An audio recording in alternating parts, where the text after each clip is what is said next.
శరణ్య ఏడ్చుకుంటూ దర్శన్ దగ్గరికి వస్తుంది. వచ్చి ఇలా అంటుంది, కాంచన పెద్దమ్మకు ఇలా ఈ విషయాన్ని పెద్ద చేయాల్సిన అవసరం ఏముంది, అననక్కను చంపాలని చూశానని క్రియేట్ చేసింది ఆవిడే కదా అని చెప్పేసి దర్శన్తో ఏడ్చుకుంటూ అంటే దర్శన్ ఉండి అప్పుడే కోపంగా బయటకు వచ్చి అత్తయ్య గారు అని చెప్పి కాంచనను అరుస్తాడు. అప్పుడు అందరు షాక్ అయి చూస్తారు.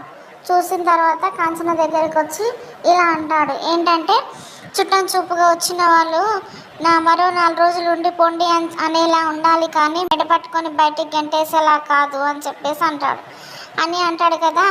అయినా అనన్య వదినతో కలిసి ఇప్పుడు ఎన్ని చేసిందో మన ఫ్యామిలీలో మనందరికీ తెలిసే కదా అని చెప్పేసి అంటాడు. అప్పుడు కాంచన ఉండి, అయినా నేను అనన్యకి బాగాలేదని చెప్పి కంటికి రెప్పలా చూసుకోవడానికే నేను ఇక్కడ ఉన్నాను అని చెప్పేసి కాంచన అంటుంది.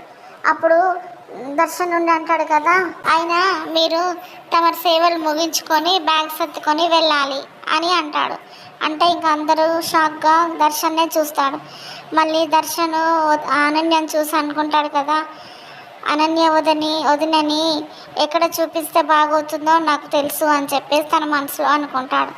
అసలు నిజంగా కాంచన ఇల్లు వదిలిపెట్టి వెళ్తుందా, లేదా అనన్య వెళ్ళనిస్తుందా, లేదా కుటుంబ సభ్యులంతా కలిసి కాంచనను వెళ్ళకుండా ఆపుతారా? ఏం జరుగుతుందో రేపటి ఎపిసోడ్లో చూద్దాం.